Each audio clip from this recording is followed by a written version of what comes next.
Hello, my name is Isley Monroe. My family said they were protecting me, but the truth was darker. They erased my name at the dinner table, drained my inheritance behind closed doors, and turned every lie into a weapon. I thought betrayal ended in whispers at home, but it followed me into courtrooms, empty hallways, and even the shadows outside my door. So tell me, what would you do if the people you trusted most built your entire future on a lie? That morning began like so many others, but beneath the ordinary lay a heaviness I couldn't shake. The sunlight slipped through the blinds, striping the kitchen table in pale gold. I cradled a mug of coffee in my hands, the bitter warmth grounding me in the quiet of our Ohio home. From the window, I watched our daughter Abby skip toward the school bus, her laughter carried faintly through the glass. My husband waved at her from the porch, then turned back with a smile that tried to steady me. I had lived enough years to know smiles don't always mean peace. At 41, I had built a life of contradictions: mother, wife, and Colonel Isley Monroe, U.S. Sworn Army intelligence officer assigned to the Defense Intelligence Agency. Some mornings, I still couldn't reconcile the woman who wore her uniform with the one who folded laundry on a Sunday afternoon. But both versions of me carried scars of family, duty, and silence. The phone on the counter buzzed, flashing a number I hadn't seen in years: my father. For a long breath, I simply stared, as though the call itself was a ghost resurrected. Finally, I answered. His voice was smooth, too smooth, carrying the practiced calm of someone who needed something. He invited me to dinner. After years of distance, years of unspoken resentment, he wanted me back under his roof. I should have refused. I knew better. Yet part of me still longed for the kind of father who never showed up. Against instinct, I agreed. That evening, I drove through familiar streets in Dayton, every landmark steeped in memory. The corner store where I once bought candy after school, the church steeple that pierced the autumn sky, and finally, the house. The same beige siding, the same cracked driveway. Time hadn't touched it, but my chest tightened as if stepping into a place preserved only to remind me what was lost. Inside, the decor hadn't changed. The same family portraits lined the hallway, though I noticed mine was missing. My siblings greeted me with polite smiles, but their eyes avoided mine. My father embraced me stiffly, as though affection were a costume he had forgotten how to wear. We gathered in the dining room, and the smell of roast chicken clashed with the tension in the air. Conversations skirted around anything real. My father asked about my office work, his tone dismissive, as if decades in uniform meant nothing. I bit back the urge to correct him, to remind him I wasn't a clerk, but a colonel. Instead, I smiled tightly, keeping my pride tucked beneath silence. Later, as I excused myself to the kitchen, I passed by the den and froze. Voices murmured behind the door, my father's and my brother's. I shouldn't have listened, but something in their hushed tones pulled me closer. The inheritance, already redirected. She doesn't know. We made sure of that. My stomach lurched. The words struck harder than any battlefield I'd faced. My mother's will, the legacy she wanted me to have, gone, stolen in silence while I built my career, while I trusted them to honor her memory. I pressed a hand to the wall, forcing myself to breathe. Anger burned through me, not only at what they'd taken, but at the years of lies that wrapped around me like barbed wire. I could have stormed in, demanded answers, but something colder anchored me. Not yet, not tonight. I returned to the table, wearing a mask that felt heavier than my uniform. My father's eyes met mine, steady and unreadable. For the first time, I wondered if every word from his lips had always been a performance. As dessert was served, my mind was already elsewhere. The house, the family, the dinner, none of it was about reconciliation. It was about control, and I was already caught inside their trap. I realized this dinner wasn't about mending old wounds, it was about reminding me who still held the knife. I sat across from my father, the polished oak table between us feeling more like a courtroom bench than a place for family. The silverware gleamed, the roast chicken smelled familiar, but none of it touched me. His smile was warm enough to fool anyone else, but to me it carried calculation, like every syllable that followed would be part of a script already written. The chatter of my relatives drifted around me, clinking glasses, low laughs, harmless questions about work and weather. Yet every time I glanced up, their eyes were on me, not openly hostile, just quietly assessing, as if I were a defendant they hadn't decided how to sentence. My fork scraped lightly against the porcelain, and the sound rang sharper than I intended. "So, Isley," my father began, his voice smooth, the kind he once used when convincing investors or neighbors of his virtue. "Do you ever think back on those financial mistakes you made? Those decisions when you were younger?" My chest tightened. I kept my expression neutral, the way I had trained myself in uniform. Financial mistakes.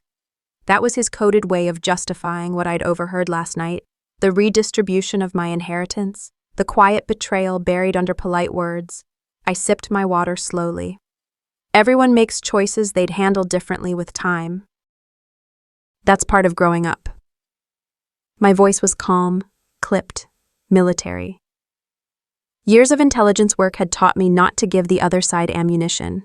But inside, humiliation burned. He wanted me diminished in front of everyone, to carve out the narrative that I was reckless, unworthy of trust. That way, when the truth about what they had done came to light, no one would question it. I turned instinctively toward my mother, seeking the comfort I used to find in her eyes. She wouldn't meet my gaze. She kept her hands folded in her lap, her chin tilted down as though studying her plate with great devotion. She had always been my ally, the one who whispered encouragement when my father thundered, the one who told me I could rise higher than any of his limits. Yet tonight, her silence betrayed me louder than words ever could. A hollow ache spread through me. Surrounded by family, I felt utterly alone. The room blurred at the edges as I thought back to nights she had promised she'd protect what was mine, that no one could take it. Now she sat 2 chairs away, her silence a signature on the sentence. My brother leaned toward me, his voice low enough that only I could hear. "It was necessary, Izzy," he murmured, using the nickname he hadn't called me in years. "For the family's survival." The words hit harder than I expected. They confirmed what I feared since last night. That I hadn't misunderstood, hadn't imagined. The inheritance had been rerouted deliberately, quietly, and he wanted me to accept it as an act of noble sacrifice, necessary, for survival. I'd spent a career listening to coded phrases, to informants who spoke in riddles or lies. I knew when words were cover for something else. My brother's tone wasn't apologetic, it was resolute. To him, it was already done, justified, buried. I forced myself to chew, to breathe. My thoughts slowed, almost clinically, as if I were back in the field. I cataloged every detail, the way my father smiled when I stayed quiet, the way my mother fidgeted but never spoke, the weight of my brother's phrase settling like a verdict. When my father raised his glass for a toast, the room hushed, his eyes locked on mine. "To fresh starts," he said warmly, "to family unity and the strength to move forward without division." The words should have sounded like reconciliation, but I heard the message beneath: conform or be cast out. This wasn't about mending wounds, this was about erasing me. And then I understood the full scope. It wasn't just about money, it wasn't just about the will or the inheritance. They wanted to erase my claim, my place in this family's story. To them, I was expendable, a liability, better rewritten as a shadow than acknowledged as blood.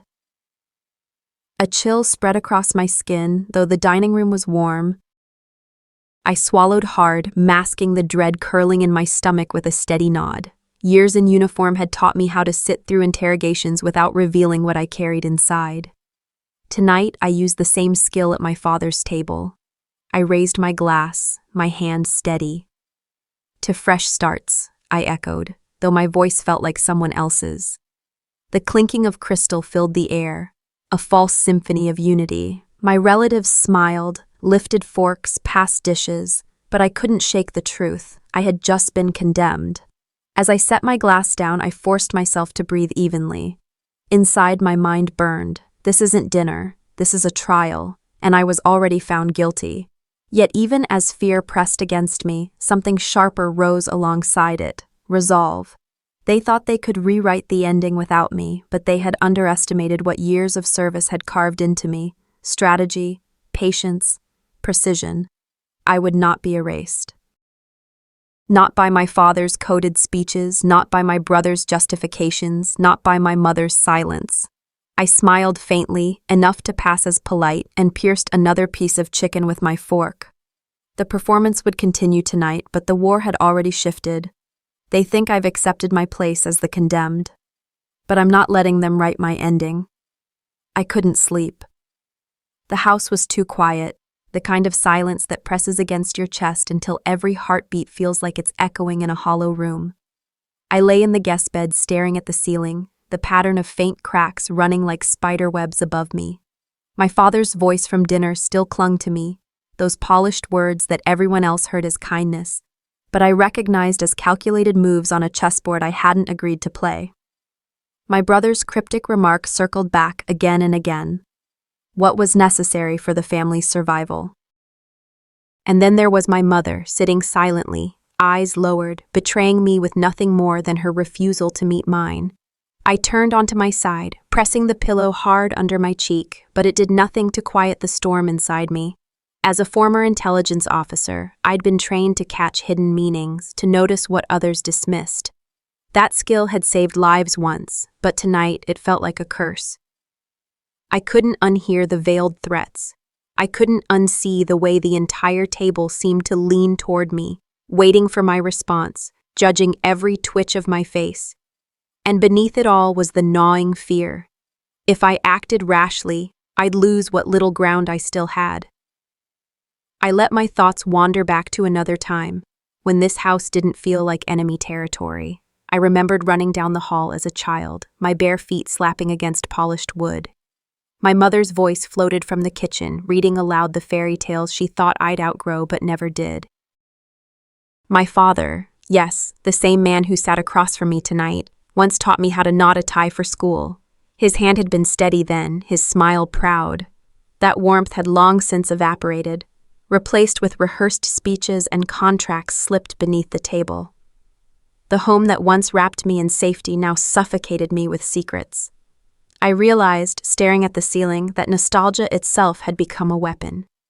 My parents wielded it like a shield, expecting me to stay quiet out of gratitude for the good years. Tears burned at the corners of my eyes. I blinked them back. I refused to give them the satisfaction of breaking me. Even in memory, hours must have passed before the decision finally anchored itself inside me.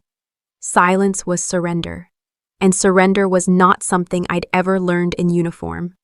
I whispered into the dark, "If I can't trust their words, I'll find the proof myself." The resolve steadied me. As an officer, I'd learned that the truth was never in the speeches. It was buried in the paperwork, in the signatures and seals people thought no one would examine. If my family had erased me, there would be a trail, and I intended to follow it. When the grandfather clock downstairs struck midnight, I slipped from the bed. The boards creaked under my bare feet, and I froze, every muscle taut, waiting for a door to open or a voice to call out. Nothing came. The house remained in its suffocating silence. I made my way down the hall to my father's study. The heavy door loomed like a sentry, its brass knob cold against my palm. For a moment I hesitated, my heart hammering in my throat. Then I twisted the knob and eased it open. The smell hit me first: dust, paper, a faint trace of his cologne clinging to the leather chair. The room hadn't changed much since childhood. The mahogany desk, the bookcases lined with law volumes and business records. I remembered sneaking in once as a girl, thinking this was the heart of wisdom. Now I knew it was the heart of something far more dangerous. I moved to the desk, fingers brushing over stacks of neatly bound files. My breath caught when I pulled one free and skimmed its pages: contracts, property deeds, banking slips. Every line was sharp and clear, and my name was missing, systematically absent, erased as if I had never been part of this family at all. I flipped faster, scanning pages, anger flaring hotter with every confirmation. They hadn't just ignored me, they had deliberately written me out. My hands trembled, but not with weakness. This was vindication. I wasn't paranoid. I wasn't imagining conspiracies where there were none. They had done this. Then I saw it. In the bottom drawer, beneath a stack of insurance forms, lay a thick envelope. The seal was unbroken, the surface yellowed at the edges. My breath lodged in my chest when I saw my own name scrawled across the front in my father's handwriting. Isley Monroe. I lifted it carefully, like it might shatter under my touch. My fingers shook as I peeled it open. Inside was a legal notice, crisp and official. Words leapt out at me. Rightful beneficiary, inheritance, division of assets. I read it again, slower this time, letting every phrase sink into me. This document wasn't just proof of my place, it was proof that they had known all along that I was entitled. And they had hidden it. They hadn't simply taken something from me. They had plotted to silence me. For a moment the room spun, my vision narrowing around the pages in my hands. I had trained to uncover intelligence abroad, to unmask threats hiding in plain sight. But nothing had prepared me for the betrayal written in my father's tidy pen strokes, concealed in his locked drawer. I pressed the envelope to my chest, my heartbeat rattling through it like a drum. As the air in the study felt colder, heavier, as if the walls themselves had absorbed the lies. A whisper escaped my lips, unplanned, shaky but certain. Now I have something they can't deny. The weight of fear pressed in, but so did a sharp spark of triumph. I wasn't defenseless anymore. I tucked the envelope under my arm and glanced once more around the room. Every shadow looked sharper, every silence louder, but my steps were steady as I backed toward the door. I knew the risks. If they found out I'd been here, the game would change. But so would the balance of power. As I slipped into the hallway, the house seemed to hold its breath with me. For the first time since stepping inside, I felt not just condemned, but armed. And I swore to myself, this wasn't the end of their trial for me. It was the beginning of mine for them. I woke with the dawn, though I hadn't truly slept. The envelope still lay beneath my pillow, its edges digging faintly into my cheek as though reminding me that I had crossed a line the night before. The hidden document was real. The ink, the seals, the legal authority stamped across its pages. None of it could be denied. And yet, I had told no one. My father's house creaked, as it always had in the mornings, the pipes shuddering awake, the old floorboards groaning under weight that wasn't mine. I rose slowly, tucking the envelope into the inside lining of my jacket, a reflex born of years in uniform. Old habits die hard. Once, as a U.S. DAS, Army intelligence officer, I had carried classified field reports in similar fashion, the weight of paper pressed against my chest like a second heartbeat. Now, stripped of rank and recognition within my own family, I carried proof not of enemy maneuvers but of betrayal orchestrated under my very roof. Downstairs, the smell of coffee drifted through the kitchen. My father was already seated at the table, newspaper folded neatly in half. My brother Mark stood by the counter pouring orange juice into 2 glasses. I paused at the doorway, scanning their movements the way I would have read a surveillance tape, measuring tone, posture, the subtle betrayals in body language. "Morning," I said evenly. "Morning, Isley," my father replied, his voice mild, rehearsed. Mark added a nod, too sharp, too brief. I sat, breaking a piece of toast. The clink of utensils and the low hum of the fridge filled the silence between us. I forced a smile, casual. "Strange dream last night," I murmured, eyes down on my plate. "About the old house. Made me think about Mom's will. You remember how she always wanted things divided fairly?" The fork in my father's hand paused mid-air, barely noticeable. Mark's throat tightened in a swallow before he spoke. "Dreams are just dreams, Isley. Don't read too much into them." I nodded, pretending to accept his words. Inside, I was cataloging every microsecond, the flicker of unease in my father's eyes, the way Mark's hand clenched around the glass. Once upon a time, I would have dismissed these tells as paranoia. Not anymore. We finished breakfast in silence. To them, perhaps it felt like victory, as though they had deflected suspicion. To me, it felt like the opening gambit of a long, calculated game. Later that afternoon, I walked the long hall lined with family portraits. The air was thick with dust and varnish, a museum of smiles that no longer belonged to me. As I neared my father's study, I noticed something unusual. The door was not shut. It rested slightly ajar, a sliver of warm lamplight cutting across the hallway carpet. My pulse quickened. From inside came the murmur of voices, low but distinct, my father's slow, commanding cadence, my brother's clipped, eager responses. Every instinct screamed at me to keep walking. But another voice, older and harder, the one drilled into me through years of intelligence work, whispered, "Information is power. Don't waste it." I leaned against the wall, steadying my breath. Years ago in Kabul, I had crouched in alleyways with a recording device hidden under my scarf, listening for scraps of intel that could change the course of operations. That same steadiness now anchored me in my father's hallway, though the enemy was not foreign insurgents. It was blood. It was family. "She's growing restless," my father's voice drifted out. "She's asking questions," Mark replied. "At breakfast, she mentioned the will. We need to get ahead of this before she makes trouble." My stomach nodded. I pressed closer to the doorframe, careful not to shift the hinge. "She won't make trouble," my father said firmly. "She doesn't have the standing. The fewer people who take her seriously, the better. We keep her isolated. If she insists on speaking, it will only make her look unstable, and in time she'll give up." The words burned like acid. Isolated. Unstable. They weren't just dismissing me, they were plotting my erasure. Mark's voice came sharper. "And what about the assets? If she digs far enough, she'll find the records we buried. She can't be allowed access to any of it." "Then we make sure she doesn't," my father answered coldly. "Her silence is more valuable to this family than her presence. We'll remind her of that if we have to." I gripped the wall until my knuckles whitened. Every phrase was a knife. Her silence is more valuable. Remind her if we have to.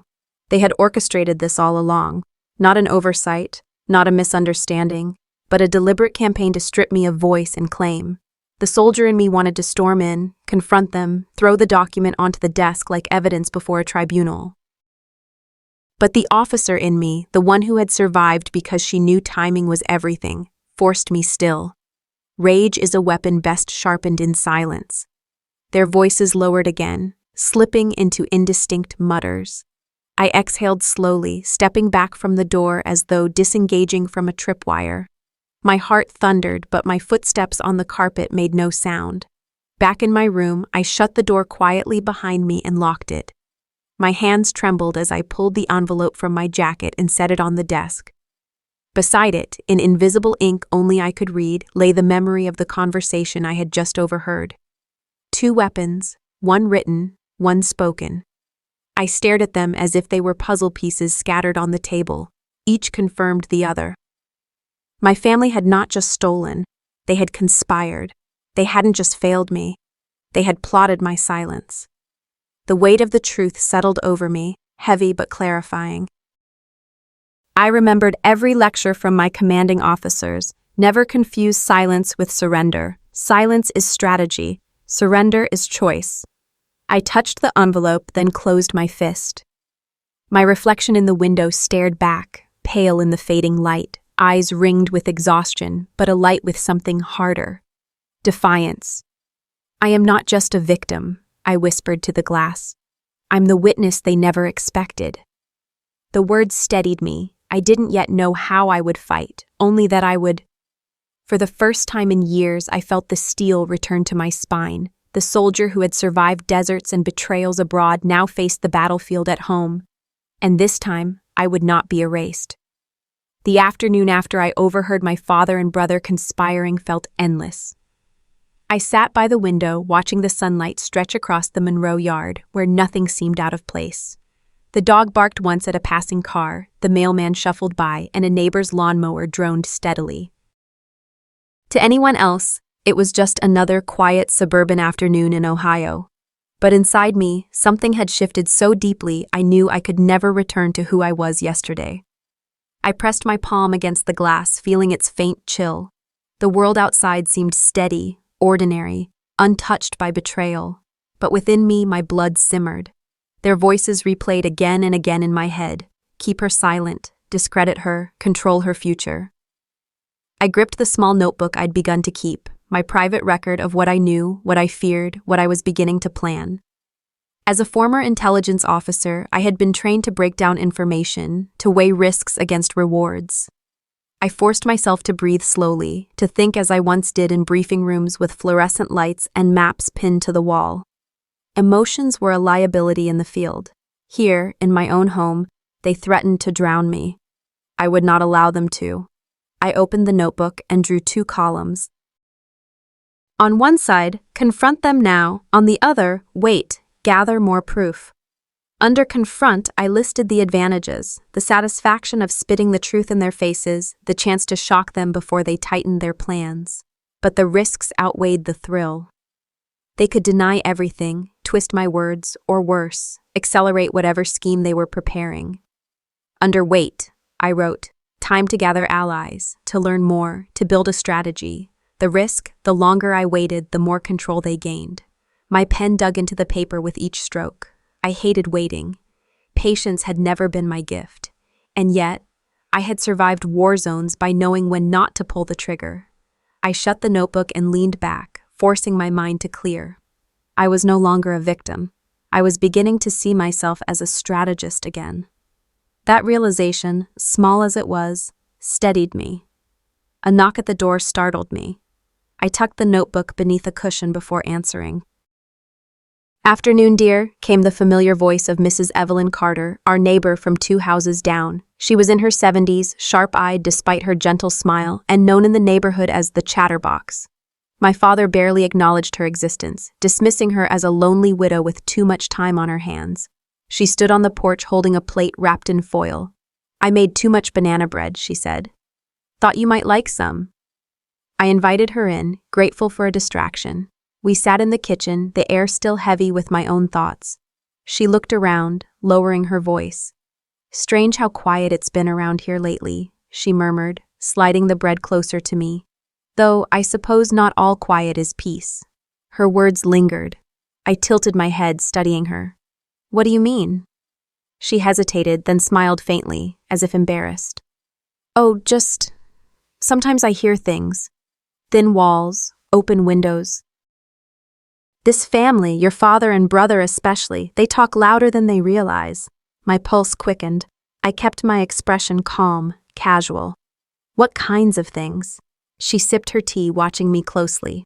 "Discussions about money, about inheritance, about keeping certain people from causing trouble." Her phrasing was too deliberate to be an accident. I felt the weight of her words press against me, heavy but strangely comforting. I wasn't entirely alone. I chose my next words carefully. "I'm not sure I follow." Mrs. Carter's gaze softened. "You don't have to explain anything to me, dear. I know what it's like when people underestimate you. They think you're quiet, so you must be blind, but you and I, we notice things others don't." I swallowed, meeting her eyes. It was the first time in days I felt seen, truly seen. I didn't reveal everything, but I let a hint slip. Sometimes silence isn't weakness, it's observation. She smiled knowingly. "Exactly." Between us, without any oath or contract, an unspoken pact formed, a silent understanding. She would not pry, and I would not dismiss her as my family had.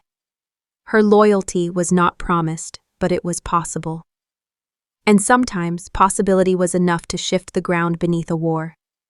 When she finally left, I stood in the doorway a long moment, watching her shuffle back across her yard, her figure small against the waning afternoon light. My father had dismissed her as irrelevant. That mistake would cost him. Night settled over the house, shadows stretching across the walls of my room. I laid out the hidden document beside my notebook, rereading my notes.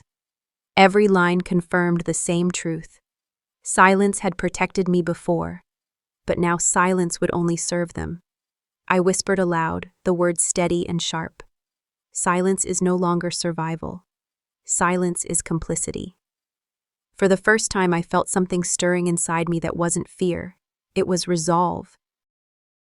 I tore a scrap of paper from my notebook and scrawled 3 words on it. Fear of rejection, fear of losing family, fear of being alone. They were the ghosts that had chained me all my life. I struck a match and held the paper over a candle, watching it curl, blacken, and finally turn to ash. Smoke spiraled toward the ceiling like a whispered prayer released into the night. If they see me as invisible, I vowed under my breath, I will use their blindness against them. The flame's glow danced across the glass of my window, casting my reflection back at me. For the first time, I didn't see a broken daughter or a silenced sister. I saw a soldier again, one who had learned that the battlefield sometimes looked like your own living room. And with that reflection, I knew the seeds of defiance had been planted. The war had begun. The kitchen smelled faintly of toast and black coffee that morning, the same as it had 1,000 mornings before. My father sat at the head of the table, newspaper folded neatly beside his cup. My brother scrolled lazily on his phone, muttering at the sports page, his wife clattering dishes into the sink with a little more force than necessary. Everything looked normal, almost boring, except I wasn't the same woman who had walked into this room yesterday. I stirred sugar into my coffee slowly, watching the swirl dissolve and let my eyes wander. Every gesture seemed sharper now. The way my father's fingers tapped against the porcelain whenever money was mentioned in passing. The way my brother's jaw tightened when I sat too quietly, as if silence itself was suspicious. I'd been trained in the military to observe subtle cues, slight hesitations, the blink rate of a liar, the instinctive glance toward an exit. This breakfast table was no different than a briefing room full of half-truths. They thought I was docile, tucked neatly back into the family role of the overlooked daughter. But beneath my calm exterior, tension hummed like a live wire. When the eggs and toast were nearly finished, I let my fork rest and asked lightly, "Have we thought about how the estate taxes will be handled this year, or is that still in discussion?" It was casual enough on the surface, but I didn't miss the microsecond glance that passed between my father and my brother, barely there, yet obvious to me. My father cleared his throat, muttered something about the accountants handling it, while my brother waved a dismissive hand and changed the subject to football scores. I smiled thinly, as if satisfied, but inside a flare of vindication burned. Training had taught me that pressure applied in the smallest increments often revealed the deepest cracks. Their avoidance confirmed what I already suspected. Something was being hidden. My pulse steadied. Asking questions was no longer dangerous. It was necessary. Each inquiry a probe, each silence from them a map of the terrain I was about to cross. By the afternoon, the house was quiet. My father had retreated to a meeting in town, my brother had taken his wife shopping, and the walls no longer hummed with conversation. I stood at the bottom of the staircase, staring toward my father's study. In my years as an officer, I had entered enemy compounds, sifted through intelligence under the threat of discovery, trained myself to move silently and think 3 steps ahead. Compared to those days, this was just another mission, except the enemy wore my last name. I slipped inside, closing the door without a sound. The study smelled of old books and cigar smoke. On the heavy oak desk sat a leather-bound ledger, edges worn from frequent handling. My breath caught. This was no random household account book, pages filled with figures, notations, cryptic initials. Transfers that leapt across state lines into places I knew too well, places used by men who preferred shadows over sunlight. My hands trembled as I flipped through, memorizing patterns, sketching invisible diagrams in my mind. Then, tucked into the back of the ledger, a letter partly hidden under blotting paper. I lifted it gently, heart thudding. The handwriting was unmistakable. My father's. It wasn't a will. It was correspondence. References to arrangements, shares, ensuring the daughter remains uninvolved. My throat went dry. I pulled a small scrap from my pocket, copied key sentences quickly, then slipped everything back exactly as I'd found it. Adrenaline raced in my veins. Fear, yes, but exhilaration too. For the first time, I wasn't just absorbing their contempt. I was gathering evidence. I was moving. As I opened the study door, a shadow loomed in the hallway. My breath seized. Leaving so soon? It was Daniel, my brother's oldest friend. He'd been around since childhood, part of the furniture of this house, always tagging along, laughing too loudly at my brother's jokes, standing loyally at his side. He leaned against the banister now, arms folded, watching me with eyes too sharp for comfort. "I was just looking for a book," I said, keeping my voice even. His lips quirked. "You don't need to bother. I know what you were doing." The words hit me like a trigger pulled. My mind spun through escape plans, explanations, denials, but before I could speak, he stepped closer, lowering his voice. "Relax, I'm not going to tell him." I froze. "Why?" Daniel's laugh was bitter, stripped of any humor. "Because I've been loyal for 20 years, and what's it gotten me? Nothing. Your brother treats me like a lapdog, your father like hired help. They think I don't notice, but I do. I know more than they think I know." His gaze held mine, defiant. "If you want to hit them where it hurts, I might be willing to help. On one condition, you don't sell me out either." For a long moment, silence stretched between us. I studied him the way I used to study double agents in interrogation rooms, looking for tremors, insincerity, hidden knives. But what I saw wasn't deception. It was resentment, festering for years, now boiling to the surface. I nodded once, slowly. Then we understand each other. Later that evening, we sat together on the back porch, careful to keep our voices low. Crickets filled the pauses between our words, a cover for the fragile alliance being forged. Daniel spoke in fragments, never too much at once. Names, places, snippets of conversations he'd overheard. Enough to confirm my suspicions. Deals had been struck, alliances built on secrets I wasn't supposed to know. I gave little in return, only enough to signal I was serious. Trust was a currency too precious to spend in full. When he finally stood, stretching, he gave me a look I hadn't seen from him before. Not arrogance, not mockery, but recognition. "We'll talk again," he said simply, and disappeared into the night. I leaned back in my chair, listening to the chirping fade, and exhaled a shaky breath. The enemy's fortress wasn't impregnable. Its guards weren't all loyal. And for the first time, I had someone willing to pass me keys in the dark. That night, I lay awake in my room, the copied lines from my father's letter tucked beneath my pillow. I pressed my hand against it as though it were a talisman, or maybe a weapon I wasn't ready to draw. They thought silence was my prison. I whispered into the dark. Now it will be my weapon. Memories of military training rose unbidden, the drills, the coded signals, the endless repetition until every move was instinct.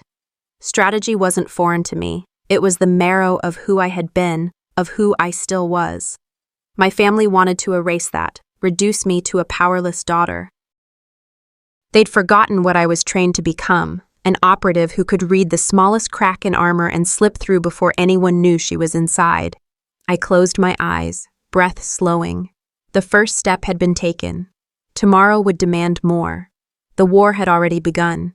The dining table in my father's house always felt more like a stage than a place for family. Tonight was no different. The chandelier above threw its golden glow across polished mahogany. Silverware gleamed like props, and the air buzzed with the faint hum of forced civility. I sat straight-backed, hands folded lightly in my lap, watching the parade of smiles and scripted questions.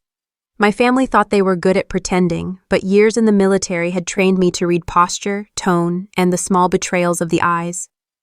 To anyone else, it might have looked like a normal evening meal, roast chicken carved neatly, glasses of wine poured, my father asking perfunctory questions about everyone's week. But to me, every movement felt calculated. My brother laughed louder than the joke deserved. My mother's gaze hovered somewhere over my shoulder instead of meeting my eyes, and even the cousin seated 3 chairs down seemed overly rehearsed in his cheer.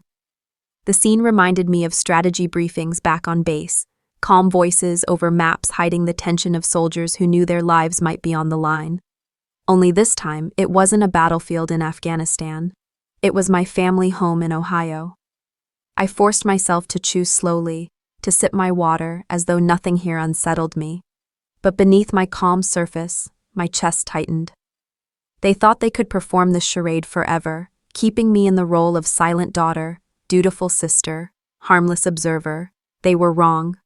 My brother leaned forward, gesturing expansively with his fork as he launched into another monologue. Father and I met with the investors last week. They're enthusiastic about expanding the property holdings. It's all coming together beautifully. His tone carried a smugness I had grown used to. I set down my fork carefully. And how does that affect the existing estate exactly? I asked, my voice deliberately mild. The question hung in the air for a fraction too long. My brother blinked, then forced a smile. Oh, nothing you need to worry about, Isley. Father and I have it under control. Still, I pressed lightly. I'd like to understand, especially since the estate isn't just yours. His jaw tightened. My father's eyes flicked toward him, subtle, but I caught it. They exchanged one of those glances soldiers exchange before carrying out an unspoken plan. It was all I needed to confirm. There were things being decided in the shadows, things they expected me not to see. I leaned back in my chair, hiding my satisfaction behind a sip of wine. I had managed to disrupt his script, if only for a moment. Small victories counted.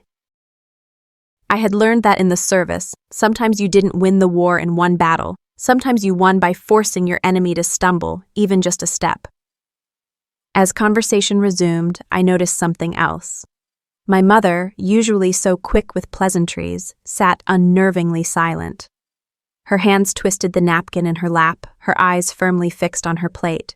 It was unusual enough to make me wary. Then came the slip. "Didn't you already mention that deal to Uncle Henry when you visited him last month?" my cousin asked casually, glancing toward my brother. I froze. My brother had claimed earlier that the meeting with investors had been just last week, brand new, fresh off the ground. My cousin's words contradicted him outright. For just a second, I saw it. The tightening of my brother's fist around his knife, the dart of his eyes toward father. My mother's hand trembled slightly against the napkin. I tucked that moment away, storing it like intel. In the army, inconsistencies like that could mean the difference between an ambush and a safe return. Here, it meant cracks in their story, and cracks could be widened. The meal continued, but the air had shifted. I felt it in the way father cleared his throat more often than necessary, in the way conversations skittered across surface topics like a stone skipping over water. And then it happened. My father set his glass down, leaned back in his chair, and with an almost careless tone said, "Well, at least that letter didn't cause too much trouble after all." The room fell into silence. My fork clattered against my plate, though I hadn't meant to drop it. Every muscle in my body froze. That letter, no one was supposed to know. I had copied it carefully, tucked the copy beneath my pillow where I thought it safe. It was my first tangible piece of proof, my lifeline in this silent war.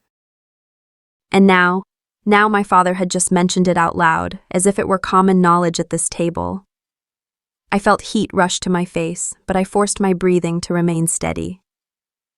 In the military, when under interrogation, the rule was simple: control your body, control the room. I schooled my expression into mild confusion, tilting my head slightly as if unsure what he meant. My brother's eyes locked on mine. There was a flicker there, satisfaction, challenge. My mother still stared at her plate, rigid. The cousin who had spoken earlier went pale. "What letter?" I asked, keeping my tone airy. Father waved his hand vaguely.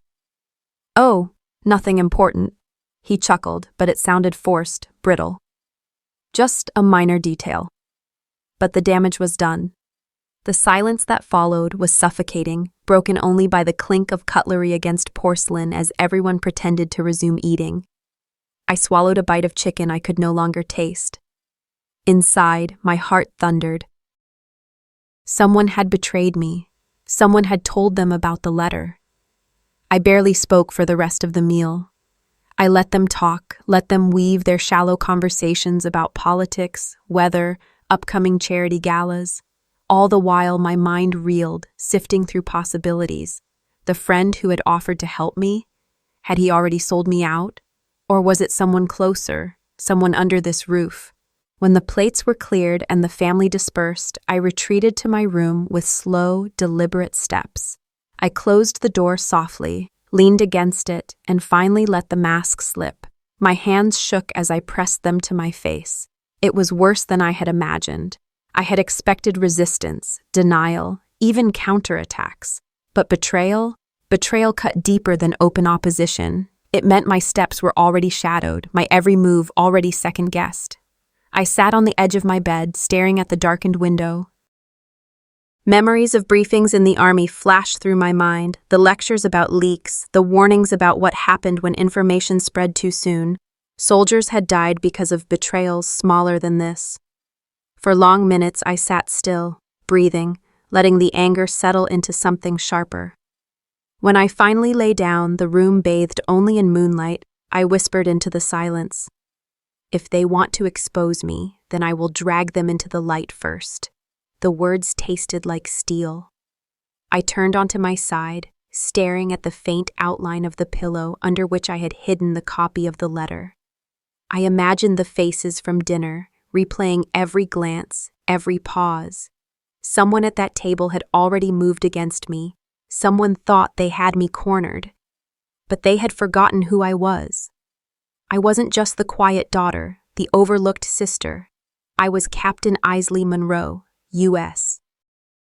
Army, trained to survive ambushes, to adapt when the plan disintegrated, to fight even when every odd stacked against me. I would find out who betrayed me, and when I did, they would learn the one lesson I had carried from the battlefield into this war at home.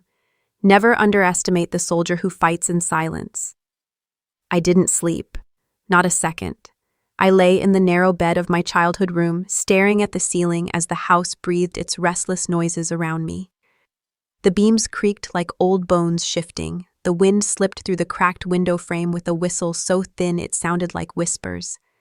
My pulse thudded in my ears, not from combat, not from training drills, but from the words my father had dropped at dinner. That letter. The one I had hidden. The one no one should have known existed. Discipline told me to control my breathing, inhale, hold, exhale, count. The same way I used to steady myself before stepping into the briefing room or loading into a helicopter. But this wasn't Afghanistan or Kuwait or the parade ground at Fort Benning. This was home. And yet somehow the threat felt sharper here, the battlefield tighter. The enemy wore familiar faces. I replayed every detail of dinner, every shift of a chair, every flicker in someone's expression. My father's voice, smug and casual. My brother's eyes narrowing with interest. My cousin's nervous laugh. My mother, sitting so still you might have mistaken her for a statue carved in porcelain. The script had been rehearsed, I knew that, but something had cracked. Someone had given him that information. By dawn, I'd turned the scene over in my mind so many times it felt like an after-action report. In the Army, we learned to log everything: terrain, weather, ammunition counts, who said what under stress. That's what I did now, except the terrain was a dining room and the ammunition was secrets. I built a list. My brother was obvious. He had motive, a hunger to tighten his hold on our father's approval. My cousin had been sloppy, too talkative, maybe careless enough to let something slip where it shouldn't. But my mother? I crossed her name out before it even formed. She was too quiet, too passive. She had spent years letting others decide. No, she wasn't capable of a strike like this, or so I thought. At breakfast, I tested the waters. My brother sat at the head of the table as though he had inherited it already, buttering toast with exaggerated confidence. My mother poured coffee, avoiding everyone's eyes. I dropped a casual remark about a meeting downtown that I had supposedly arranged, something I had never mentioned before. My brother froze for a fraction of a second, then covered it with a laugh. My cousin asked, "Which building?" too quickly, as if he already knew of meetings. My mother stirred sugar into her cup with meticulous care, never looking up. I catalogued every movement, every hesitation, as if interrogating suspects. Years in uniform had taught me how to read posture, how to measure silence. That training had carried me through war zones. Now it served me in my own dining room. Later that morning, I caught my cousin alone in the study. Books lined the shelves, though most had been left untouched since my grandfather's time. Dust gave the air a strange weight. "You know," I said lightly, "sometimes I feel like Father doesn't tell us everything. You ever notice that?" He shifted, gave a nervous laugh. Of course he doesn't. He only tells your brother what he needs to know. I let my tone soften, lowered my guard deliberately. Maybe, but sometimes I wonder who else he confides in. It was a small trap, and he walked right into it. He mentioned, too quickly, too defensively, that my mother had been talking with father more than usual. Private conversations behind closed doors. Nights where they whispered in the den while the rest of us slept. I smiled faintly, as if he'd told me nothing at all, but inside something collapsed. My mother? Impossible. That night I learned the truth. I was walking past the parlor when I heard it, the sound of my mother's voice, but not the meek, uncertain voice I had known all my life. This was sharp, firm, decisive. She needs to be kept in line, she was saying. That letter should never have been in her hands. We can't risk her digging further. The words pierced me like rounds tearing through Kevlar. I froze in the hallway, every instinct screaming at me to act. Years of military discipline told me not to make a sound, not to reveal my position. But my body betrayed me. I stepped closer until I stood in the doorway. She turned, phone still in hand. For one suspended second, our eyes locked. I saw the strategist behind her gaze, the conspirator, the player I had never imagined she could be. And then, just as quickly, she dropped the mask, her voice softening, her hand trembling as though caught doing nothing more dangerous than reading a recipe aloud. "Isley," she murmured. "Couldn't sleep?" I didn't answer. I just looked at her, steady and unflinching, the way I once looked at hostile detainees in interrogation rooms. I wanted her to see that I knew. I wanted her to feel the silence that now stood between us, heavier than any accusation. The rest of the evening blurred. I said nothing. She said nothing. But the war had shifted. In my room, I sat on the edge of the bed, replaying the moment again and again. My mother, the woman who had let herself be brushed aside for decades, was not a victim at all. She was a player. She had betrayed me, and she had done it with precision. I thought of the operations that had collapsed overseas, not because of superior enemy firepower, but because someone inside the unit had whispered the wrong words, leaked the wrong map, passed the wrong message. Betrayal always corrodes faster than bullets. The family portrait I had carried in my head, my father the tyrant, my brother the eager heir, my mother the passive shadow, was breaking apart. The shadows were moving, revealing players I had underestimated. I clenched my fists until my nails pressed crescents into my palms. "If they want to fight in shadows," I whispered into the darkness, "then I'll bring them into the daylight. I won't just survive their game. I'll end it." The chessboard had expanded, and I was done being a pawn. I woke before the sun, though woke wasn't the right word. Sleep had never come. The night had been a long vigil, my eyes tracing the cracks in the ceiling while my mother's voice replayed in my mind like a radio I couldn't switch off. That firm, unfamiliar tone, the words about keeping me in line, about the letter I should never have had, a truth I had never imagined until last night. When I rolled out of bed, my body ached from the tension of holding still for hours. In the Army, I had endured nights like this, nights before deployment, when uncertainty gnawed through every muscle. But this was different. Overseas, the enemy was faceless. At home, the enemy wore the face of my mother. I splashed cold water over my face in the bathroom mirror, watching droplets slide down skin that felt suddenly older than it had the day before. "You don't let the enemy dictate the battlefield," I muttered to my reflection, repeating a principle drilled into me at officer training. "You set the ground. You set the time." That mantra carried me back to the kitchen table, where I sat down and decided, no more hiding. If silence was the weapon my parents trusted, then words, my words, would be the fire that burned it down.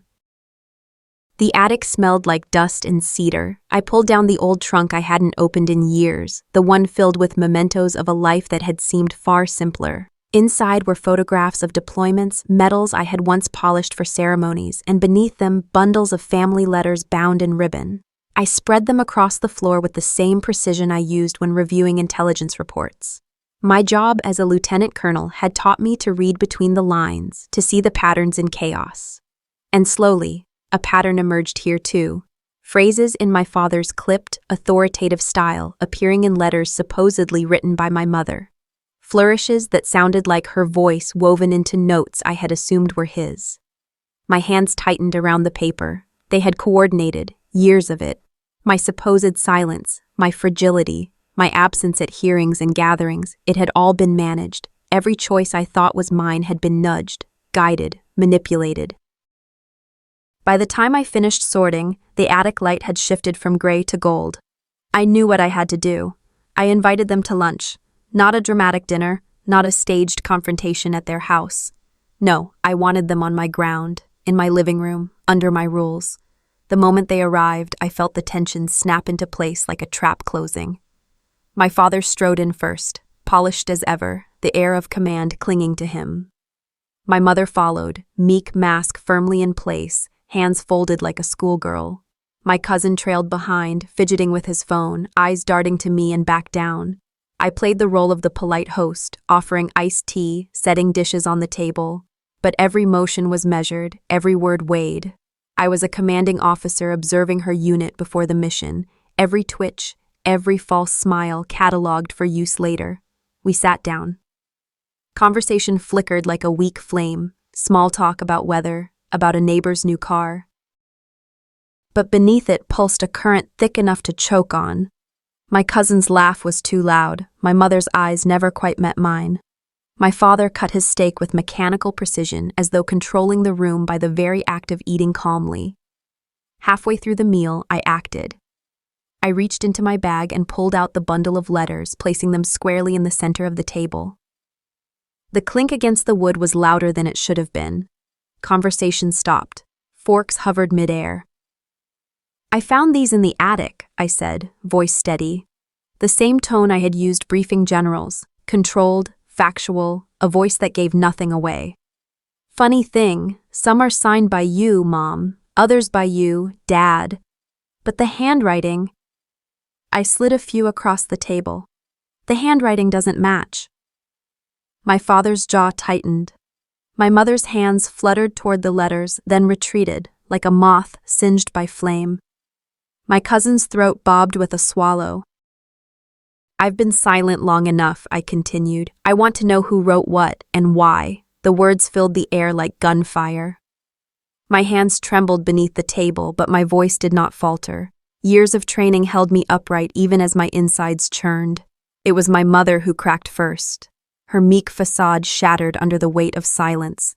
"It was never just me," she blurted. Her voice was sharper than I'd ever heard it. "It was all of us, for years." "All of us?" I repeated. My father's fork clattered to his plate. His face, always composed, darkened with something between anger and resignation. "We did what we had to do," he said finally. "You were never supposed to see that letter. It wasn't about you alone. It was about the family, the debts, the reputation. If the truth had come out—" "The truth?" My laugh was bitter, sharp. "You mean every silence you demanded of me was to hide your scandals? The lies about me being too fragile, too unstable, that was just cover so you could bury your own corruption?" His eyes flickered but held mine. My mother stared at her lap, breathing hard. My cousin shifted uncomfortably, like a soldier desperate to retreat from the battlefield. I felt the betrayal deepen, a wound that reached places I hadn't known were vulnerable. For years, I thought my silence had been about shame, about me being the one who wasn't enough. Now I saw it had been orchestrated, weaponized, to guard something far larger than me. The room fell into silence so heavy it felt like another presence. My cousin mumbled an excuse and nearly tripped over himself to leave. My mother folded inward, shoulders curling as though she could make herself invisible again. My father tried to reclaim his authority, his voice cool, commanding. "You don't understand what it takes to preserve a family's legacy," he said. "I understand perfectly," I replied. "I've led soldiers into war zones. I've buried friends who died protecting something greater than themselves. Don't talk to me about sacrifice. What you've done isn't sacrifice, it's cowardice dressed up as tradition." His mouth opened, but no words came. For once, his authority faltered. I sat back, heart pounding, and realized something had shifted. This war wasn't just about my mother's betrayal or my father's manipulations. It was about dismantling an entire structure of deceit, lies woven so deep into the Monroe family name that they thought no one would ever pull the threads loose. I looked at both of them, letting the silence stretch. Then I spoke the words that had been building all morning. "I won't keep your secrets anymore," I said. My voice was low but clear, the kind of clarity I'd only felt in moments of absolute command. Not for you, not for this family. Whatever comes next, it comes in the open. Their faces flickered, fear, anger, calculation. But I didn't care. The line had been drawn. For years, I had been their silence. From this day forward, I would be their voice. I barely slept after the vow I made at that dining table. The words were still ringing in my ears. I will not keep your secrets anymore. For years, my silence had been their weapon, their shield, their comfort. Now it was my rebellion. I stared at the ceiling night after night, rehearsing conversations in the dark, trying to imagine what it would take to finally break open the walls they had built around me. The decision no longer belonged to some distant version of me. It was immediate, clawing at me until my chest hurt from the pressure of keeping it inside. The hardest part wasn't what to say, it was where to say it. I couldn't corner my parents in another private room. They'd twist my words, recast my intent, reduce me to a hysterical daughter in need of correction. I needed a stage big enough for others to hear me, to bear witness. That was the only way to cut through years of gaslighting. The answer came one sleepless dawn, as I watched the first rays of sun bleed into my blinds. The community hall. That building had always been my father's ground, his speeches, his fundraisers, his carefully cultivated reputation as a benefactor, a leader, a man above reproach. For so long, I avoided stepping inside those doors. To me, the hall smelled of varnished wood, old pride, and a legacy that had no space for dissent. But if I was going to confront them, it had to be there. I felt the fear coil in my stomach as I planned it, but alongside it was a sharp edge of anger. This wasn't just about me anymore. It was about the countless lies they built into the very fabric of our lives. My training as an officer had taught me how to analyze terrain, assess vulnerabilities, and choose the moment to strike. This time, the battleground wasn't foreign soil, it was my own town, and the enemy wasn't strangers, but blood. The morning of the meeting, I stood in front of the mirror in my pressed uniform. Some might say it was overkill, but I knew exactly why I wore it. My uniform wasn't just fabric. It was proof of every mile I had marched against their voices telling me I wasn't enough. It was armor, and I needed armor that day. I tied my hair back, pinned the insignia straight, and looked myself in the eye. For the first time, I didn't look away. When I walked into the hall, the murmur of neighbors filled the air. Folding chairs scraped against the floor, the smell of percolated coffee wafted from a side table, and the old flag at the front sagged slightly under the weight of years. People greeted me with tentative nods. Some looked surprised to see me there at all. My parents were already seated in the third row, my mother in her muted cardigan, my father in his blazer, his posture rigid as ever. His eyes narrowed when they landed on me. The moderator cleared his throat and opened the meeting, reading through the standard agenda.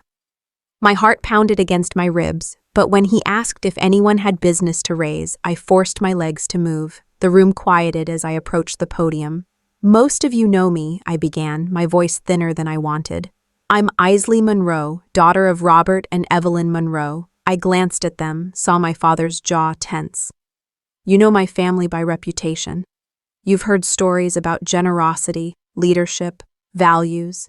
Tonight, I want to tell you another story, one you haven't heard." My hands trembled slightly against the wood, but my training steadied me. I had stood before soldiers with rifles on their backs.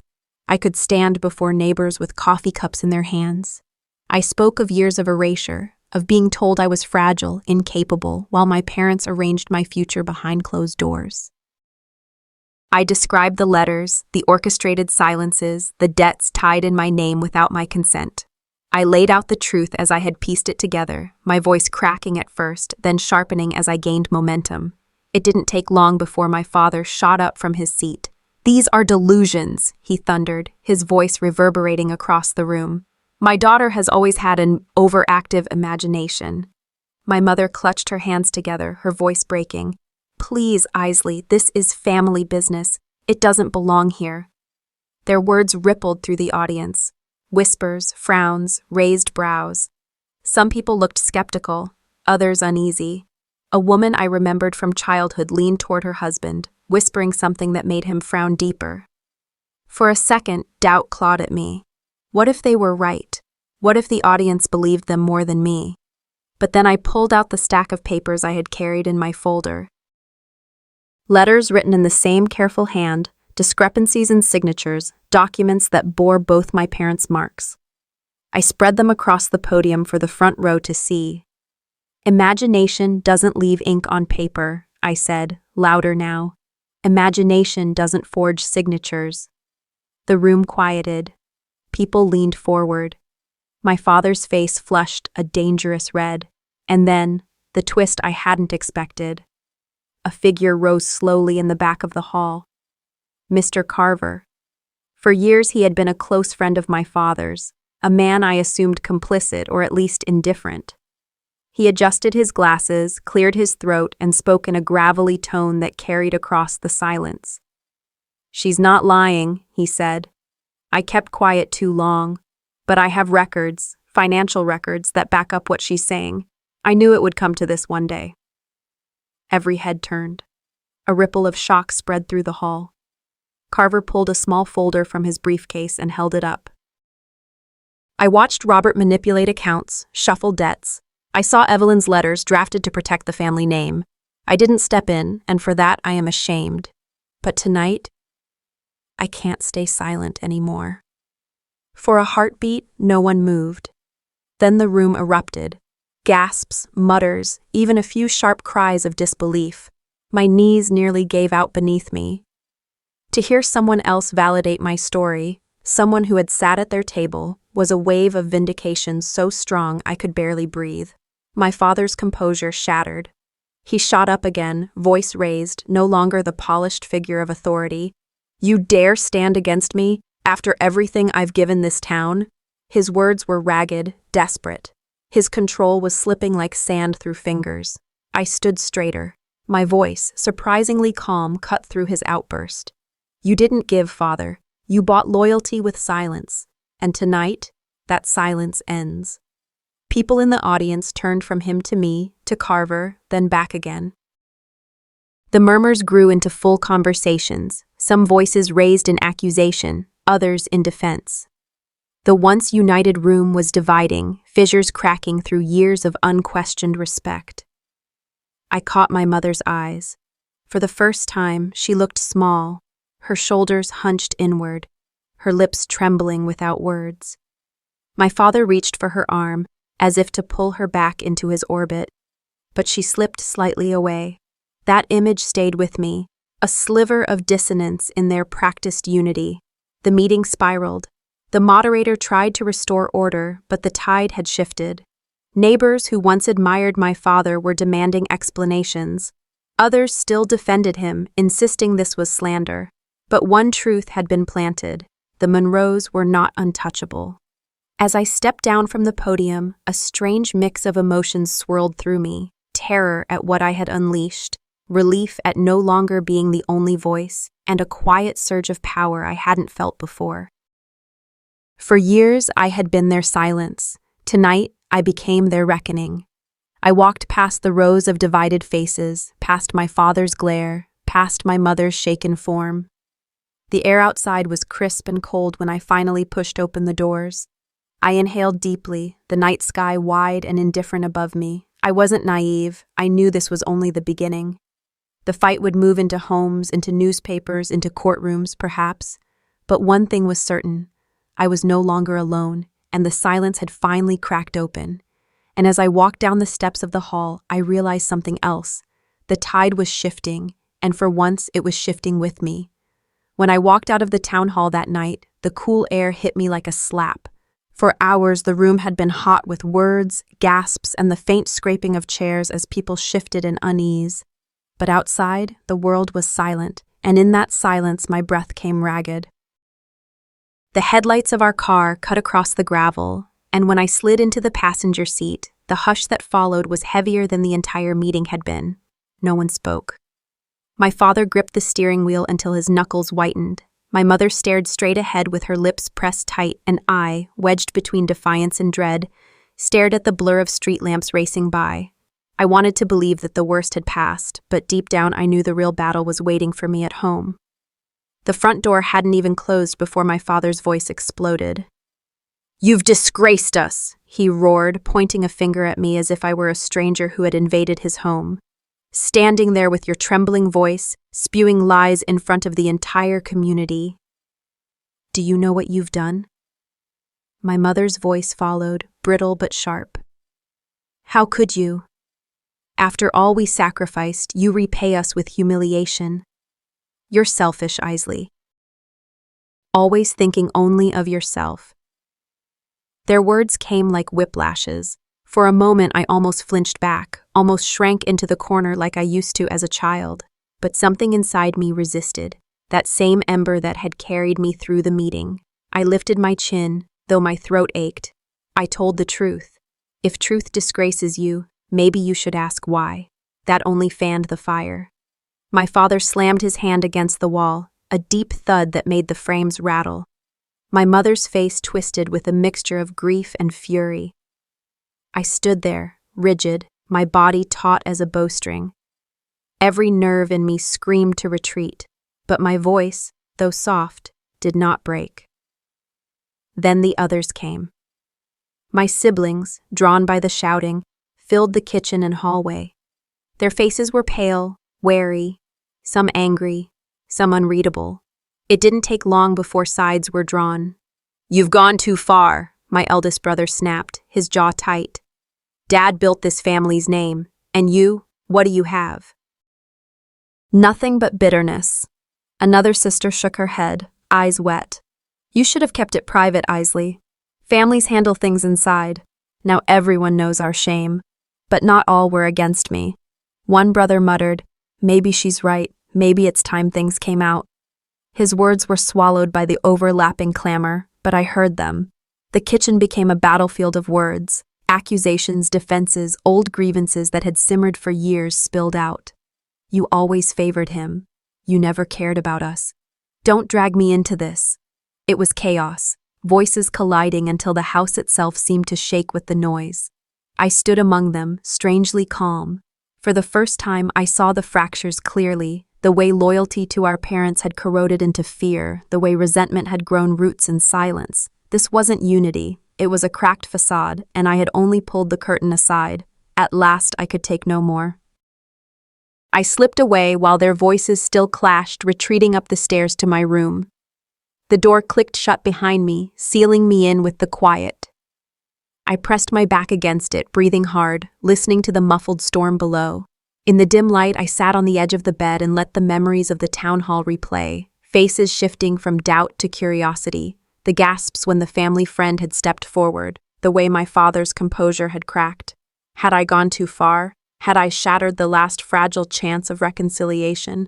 Or was this the only way to stop drowning in their secrets? Doubt gnawed at me. For all my brave words, loneliness crept in like cold air through a broken window. The silence of my room was suffocating. A knock startled me. Soft, hesitant. For a moment, I thought I had imagined it. Then again, 3 gentle taps. I rose, opened the door a crack, and saw one of my siblings standing there. The one I had been sure was my parents' most loyal defender. "Can I come in?" they whispered. I hesitated, then stepped aside. They slipped in, closing the door behind them. For a long moment they didn't speak, just rubbed their hands together nervously. Finally they said, "You're not wrong, Isley." I froze. Of all the words I had braced myself for, those were the last I expected. They went on, their voice low. I defended them tonight because it's what I've always done. But I don't trust them anymore either. I've seen things. What things? I asked, cautious, my heart pounding. They pulled a small folder from under their sweater. Papers, creased and yellowing, filled with figures and signatures I didn't recognize. Financial records. Deals Dad made, money shifted. He told me never to question it, but I can't ignore it anymore. You're not crazy. You're not making this up. I took the folder, my fingers trembling as I flipped through the pages. The numbers leapt at me, proof of manipulation far deeper than I had imagined. It was vindication, yes, but also another knife to the chest, because it meant the betrayal wasn't just personal, it was systemic, woven into the very fabric of the family's life. I looked up, my eyes burning. Why didn't you say anything before? They looked down, shame flickering across their face. Because I was afraid. Because I thought loyalty meant silence. But seeing you tonight, I realized silence is killing us. For a long moment we just sat there, the air heavy with what had been unspoken for years. Part of me wanted to trust them, to grasp the fragile thread of solidarity they offered.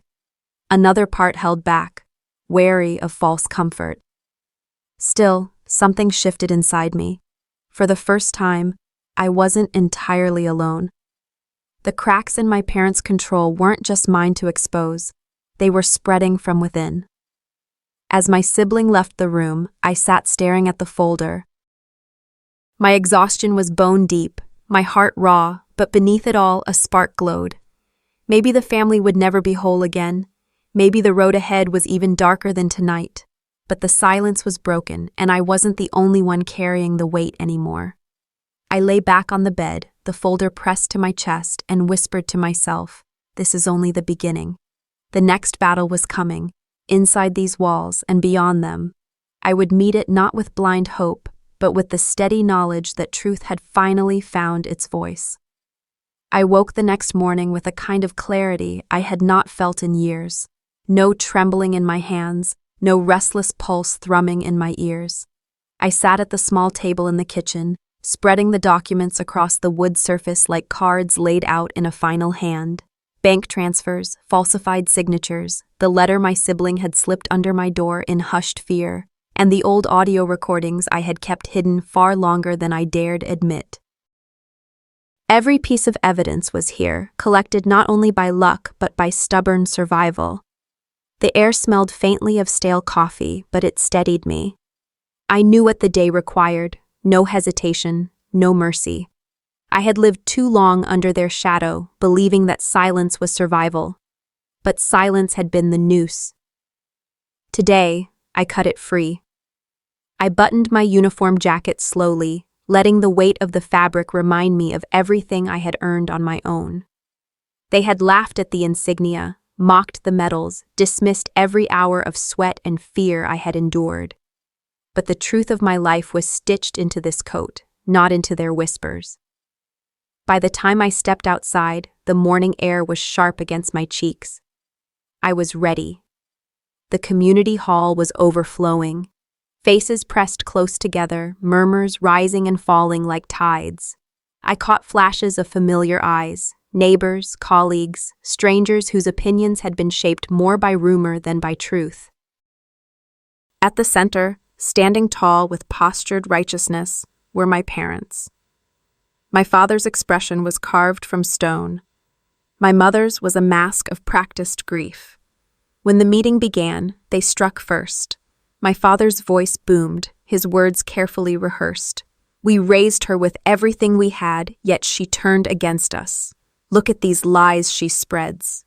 My mother clutched papers dramatically to her chest, declaring them proof of my selfish betrayals, claims that I had siphoned money, abandoned duties, corrupted family honor. For a few moments, the audience leaned toward them, the same old pull of authority. My parents had always known how to wield it, but I would not let them choke me with their performance again. I rose from my seat. The scrape of the chair against the floor sliced through the hall. My voice, when it came, was low but steady. If you're finished painting your picture, Perhaps it's time we all look at the frame you built it in. A hush spread. My father's eyes narrowed, my mother's lips pressed into a thin line. One by one, I laid out my evidence.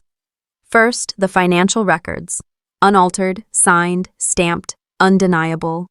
Pages that showed exactly how funds had been redirected, not by me, but by the hands now pointing at me. Second, the testimony, a statement signed by a sibling who once swore allegiance to them, now confessing to what they had witnessed. My voice did not waver as I read aloud. I can no longer carry their lies. I saw what they did. I know what was taken. Third, the recordings, old but clear. Their voices on tape, mocking neighbors, plotting transfers, laughing at the gullibility of those who trusted them. Each phrase I played was another stone cast into the water, rippling shock across the room. The crowd shifted. People who had leaned toward my parents now leaned back, eyes widening, whispers starting to rise. My father barked an interruption, but the sound fell flat. My mother lifted trembling fingers to her lips. I pressed forward, relentless. Years of being silenced had carved this moment sharp as a blade. Every word I spoke was a strike, every document a cut across the false image they had built. Then came their final weapon. My father, desperate, thrust forward a set of papers. His voice cracked with fury. "Here, the proof she is nothing but a fraud. These documents show her theft, her lies, her betrayal." My mother nodded, feigning tears. She forged signatures. She drained accounts. We protected her for so long, but we can't protect her anymore. For a moment, the audience tilted again, confusion thick in the air. I let the silence breathe before I smiled. A cold, precise smile I had learned from surviving them. "Thank you," I said softly. "Because in your attempt to destroy me, you just exposed yourselves." I held up the supposed evidence. With a flick, I pointed to the inconsistencies, dates that predated my access, handwriting that was not mine but eerily familiar. And then the fatal mistake. A bank seal, one that had been discontinued years before. Only someone recycling old forgeries would have used it. Gasps filled the room. I didn't have to explain further. The trap had sprung. Their final attempt to bury me had become the rope tightening around their own throats. My father staggered a step backward. My mother's face drained of color. The hall erupted. Not with applause, not yet, but with outrage. Voices rose, questions hurled, accusations whispered loud enough for everyone to hear. The hierarchy that had ruled my family for decades collapsed in seconds. When it was over, they stood in silence. The allies who had once crowded near them now drifted away, suddenly fascinated by the floor tiles, unwilling to be tied to a sinking ship. My father's jaw clenched, but his eyes were no longer fierce. They were afraid. My mother looked small, her hands trembling as though she could still clutch the lies slipping between her fingers. I saw some of my siblings turn and leave, unwilling to witness the wreckage. Others lingered, faces unreadable, but no one moved to shield our parents. For the first time, the fortress of their authority was crumbling, and not a soul rushed to hold the walls. I stood still in the center, breathing evenly, not triumphant but steady. The vindication was not the roar of victory, but the calm after a storm finally breaks. When I spoke again, my voice carried across the hall. I do not belong to their chains. My life is not bound by their silence or their lies. And if anyone here still believes that loyalty means obedience to corruption, then you are free to keep serving it. I will not. The words were not rehearsed. They came from the marrow of my bones, from every night I had swallowed rage in the name of survival. Each syllable cut cleaner than any forged paper ever could. I looked directly at my parents. You taught me to fear your power. Today, you taught me something else. That power dies the moment truth is spoken aloud. And with that, I turned. The doors of the hall opened, spilling me into the open air. The sky was pale blue, edged with the warmth of late afternoon light. I drew in a breath so deep it felt like my lungs had never been full before. The weight that had pressed down on me for years, the heavy, choking silence, was gone. I walked down the steps slowly, not because I was uncertain, but because I wanted to feel every second of this departure. Behind me, voices rose and fell, a storm still unraveling, but it no longer belonged to me. For the first time in my life, the future was not theirs to define. It was mine, and I did not look back. Looking back, I realized the greatest lesson wasn't in proving my parents wrong. It was in proving to myself that silence doesn't keep you safe. It only keeps you small. Standing up cost me years of fear, but it gave me something worth more than any inheritance. Freedom. If you've ever been told you're not enough, or that your voice doesn't matter, let my story be a reminder. You have more power than you think. Now I'd love to hear from you. Have you ever faced a moment where speaking the truth cost you everything but gave you back yourself? Drop your thoughts in the comments. Was there a time you had to walk away from what broke you? If this story touched you, type a 1 below or let me know where you're watching from. And if you didn't connect with it, tell me why. I value every perspective. If this video moved you, please hit that subscribe button so you won't miss the next story. Together, let's keep sharing voices that remind us we're stronger than the shadows that try to silence us.